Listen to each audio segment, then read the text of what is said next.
स्वागत है आप सभी का हमारे चैनल की एक और बेहतरीन वीडियो के अंदर। करते हैं तो मूवी की शुरुआत होती है एक बड़े से म्यूजियम से, जिस म्यूजियम के अंदर हम दो सोल्जर्स को आते हुए देखते हैं। इस म्यूजियम के अंदर शज़ैम विज़ार्ड की टूटी हुई छड़ी होती है, और अगर आप सभी को याद हो तो शज़ैम की फर्स्ट मूवी के अंदर इस छड़ी को शज़ैम ही तोड़ता है, लेकिन तोड़ने के बाद शज़ैम उसे वहीं पर छोड़ देता है, जिसके बाद से वो छड़ी इस म्यूजियम में होती है। वो दोनों सोल्जर्स सीधा उस छड़ी के पास आते हैं और छड़ी के पास आकर वो दोनों उसके शीशे को तोड़कर उसे अपने हाथों में उठा लेते हैं। लेकिन फिर उसके बाद जब अपना मुखौटा उतारते हैं तब हम सभी को ये पता लगता है कि वो दोनों कोई सोल्जर्स नहीं बल्कि एटलस की बेटियां हैं, और इन दोनों के नाम है हेस्परा और क्लैप्सो। उन दोनों की छड़ी उठाते ही उस म्यूजियम के अंदर बहुत सारे गार्ड्स आ जाते हैं, जो कि वहां आकर उन्हें रोकने की कोशिश करते हैं। लेकिन क्लैप्सो एक सोल्जर के कान में कुछ बोलती है, जिस वजह से वो सोल्जर क्लैप्सो के कंट्रोल में आ जाता है, और फिर वो उसे दूसरे लोगों के कान में बोलने के लिए बोलती है। जिसके बाद जैसे जैसे वो गार्ड दूसरे लोगों के कान में क्लैप्सो का मंत्र बोलता है, वैसे ही वो सब भी क्लैप्सो के गुलाम बन जाते हैं। और फिर उसके बाद एटलस की बड़ी बेटी हेस्परा अपनी पावर्स का यूज करते हुए उस म्यूजियम के अंदर सभी लोगों को पत्थर की मूर्ति बना देती है। इन सब के बाद एटलस की दोनों बेटियां आपस में बात करती है कि इस छड़ी के अंदर देवताओं की ताकत है, लेकिन कुछ टाइम पहले देवताओं की वो सारी ताकत शज़ैम विज़ार्ड ने इस दुनिया के किसी आदमी को दे दी, और इसीलिए शज़ैम विज़ार्ड का वो सूरमा अब देवताओं की ताकत पाने के बाद बहुत ज्यादा ताकतवर हो गया होगा। लेकिन ये बातें सुनकर क्लैप्सो बोलती है कि हमें चलकर वो सारी ताकत उनसे छीन लेनी चाहिए, और इस पर हेस्परा बोलती है कि जिस भी सूरमा के पास देवताओं की ताकत है वो कोई आम आदमी नहीं होगा, बल्कि वो तो इस दुनिया का सबसे ताकतवर और सबसे समझदार आदमी होगा, और इसीलिए शज़ैम विज़ार्ड ने उसे चुनकर उसे अपनी ताकत दी होगी। और वैसे भी इन देवताओं की ताकत कोई आम आदमी संभाल भी नहीं सकता। इन शक्तियों को संभालने के लिए बहुत ज्यादा पावरफुल होना पड़ता है, और इसीलिए हमें सब होशियारी से करना होगा। लेकिन फिर इसके अगले पल हम सबको बिली बैठकर नजर आता है, और यहाँ पर बिली एक थेरेपिस्ट के पास होता है। बिली यहाँ पर बिल्कुल बच्चों की तरह हरकतें करते हुए अपने थेरेपिस्ट को बताता है कि कैसे उसके पेरेंट्स ने उसे छोड़ दिया, कैसे वो अपने फोस्टर पेरेंट्स के पास आया, और अब कैसे उसे ये सारी पावर्स मिली। और ये सब सुनकर वो थेरेपिस्ट उसे बताता है कि वो बच्चों का थेरेपिस्ट है, और इसीलिए इस मामले में वो उसकी कोई मदद नहीं कर सकता। इसके बाद बिली सीधा अपने घर जाता है, जहाँ पर वो अपने बच्चे वाले फॉर्म के अंदर रहते हुए अपने भाई बहनों के साथ खेल रहा होता है। और उसी टाइम पर बिली का ध्यान अपने भाई फ्रेडी पर जाता है, जो कि कोने में खड़ा होकर ईयरफोन्स के जरिए कुछ सुन रहा होता है। और फिर जब बिली उसके पास जाकर एक ईयरफोन को अपने कान में डालकर उसकी बातें सुनता है, तब फ्रेडी के साथ उसे भी ये पता लगता है कि पास में कोई ब्रिज टूट गया है, और अब वो खबर हर न्यूज चैनल पर है। और फिर इसीलिए बिली ये फैसला करता है कि उन सबको जल्द से जल्द वहाँ पर लोगों की मदद करने के लिए जाना चाहिए। और फिर इसीलिए बिली यहाँ पर कुछ कोडवर्ड्स को यूज करता है, और कोडवर्ड्स में अपने भाई बहनों को अपनी बात समझाते हुए उन सब के साथ वहाँ से बाहर निकल जाता है। इसके बाद जैसे ही वो सब घर से बाहर आते हैं, वैसे ही वो सब एक साथ शज़ैम बोलते हैं, और फिर वो सभी अपने सुपर हीरो फॉर्म्स में ट्रांसफॉर्म होकर वहाँ से उड़ते हुए सीधा ब्रिज को बचाने जाते हैं। अगले पल हम सब उस टूटते हुए ब्रिज को देखते हैं, जो ब्रिज धीरे धीरे करके क्रैक हो रहा था और गाड़ियों की वजह से टूटता जा रहा था। लेकिन देखते ही देखते ब्रिज टूटने लगता है, और फिर वो ब्रिज दो हिस्सों में टूट जाता है, जिसके बाद वहाँ खड़ी सारी गाड़ियाँ धीरे धीरे करके पानी के अंदर गिरने लगती है। लेकिन फिर सही टाइम पर शज़ैम और उसके भाई बहन वहाँ पर आ जाते हैं, और फिर वो पहले उन सारी गाड़ियों को नीचे गिरने से रोकते हैं, और फिर धीरे धीरे करके वहाँ के सारे लोगों को उठाकर उस ब्रिज से दूर ले जाते हैं, और इस तरह से वो ब्रिज पर खड़े सभी लोगों की जान बचा लेते हैं। पर वो सभी ब्रिज को टूटने से नहीं बचा पाते, इसीलिए ब्रिज टूटकर पानी के अंदर गिर जाता है, और उस हादसे में बिली और उसके भाई बहन के होते हुए किसी की भी जान नहीं जाती। इसके बाद सारे बच्चे अपने घर आते हैं, और अपने घर के एक गेट के जरिए सीधा रॉक ऑफ इटर्निटी के अंदर जाते हैं, यानी कि उसी जगह पर जहाँ पर बिली बैटसन को अपनी शज़ैम वाली पावर्स मिली थी। इस पूरी जगह को इन सब ने अपना अड्डा बना। यहाँ आकर बिली अपने भाई बहनों को बताता है कि आज वो लोग ब्रिज को नीचे गिरने से बचा नहीं पाए, पर आगे ऐसा ना हो इसीलिए उन सबको मिलकर काम करना होगा, और वो लोग इस तरह की सिचुएशन को कैसे हैंडल करें, बिली इन सारी बातों के ऊपर डिस्कस कर रहा होता है। पर बिली की बातों के ऊपर किसी का भी ध्यान नहीं होता, और दोनों बेटियों को देखते हैं जो कि देवताओं के रियान के अंदर अपने किले के अंदर होती है, और वहीं पर एक जेल के अंदर उन दोनों ने मिलकर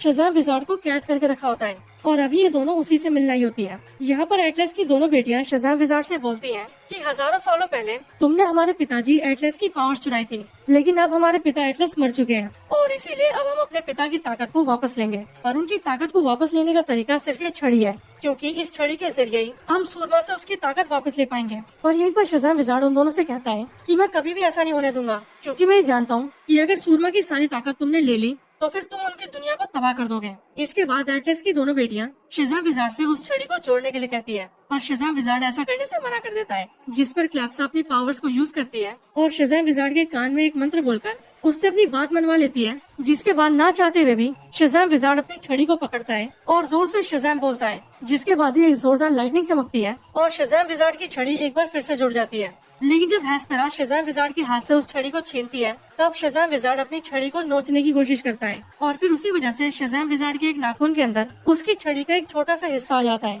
इसके बाद ही एटलस की दोनों बेटियां यानी कि हेस्पेरा और कैप्सो वहाँ से जाने लगती है और सूरमा को ढूंढने के लिए निकल जाती है। इसके बाद हम सभी फ्रेडी को स्कूल के अंदर देखते हैं जहाँ पर वो एक नई लड़की जिसका नाम एन होता है उससे बातें कर रहा होता है। असल में एन का पूरा नाम एंथिया होता है और ये भी एटलस की तीसरी बेटी है, लेकिन यहाँ पर वो एक इंसानों की तरह रह रही है ताकि वो छुपकर सूरमा का पता लगा सके। यहीं पर वो फ्रेडी से बात कर रही होती है कि तभी फ्रेडी की क्लास के दोनों बदमाश वहाँ पर आकर एंथिया को परेशान करने लगते हैं, लेकिन फिर फ्रेडी उनका मजाक उड़ाता है जिस वजह से वो दोनों एंथिया को छोड़कर फ्रेडी के पास आते हैं और उसे 2-4 घुसेड़ मारकर वहाँ से चले जाते हैं। ये देखकर एंथिया फ्रेडी से खुश हो जाती है और फिर उन दोनों के बीच दोस्ती हो जाती है। इसके बाद हम शेज़ैम विज़ार्ड को देखते हैं जो कि अपने नाखून के अंदर से अपनी छड़ी के एक छोटे से हिस्से को निकालता है और उसे ये आदेश देता है कि वो जाकर सूरमा को ढूंढे यानी कि बिली बैटसन को ढूंढे और उसे जाकर इस बारे में चौकन्ना करें कि एटलस की दोनों बेटियां उसके पास उसकी ताकत को छीनने आ रही है और अगर उन्होंने उसकी पावर्स को छीन लिया तब वो उसकी दुनिया को बर्बाद भी कर देगी।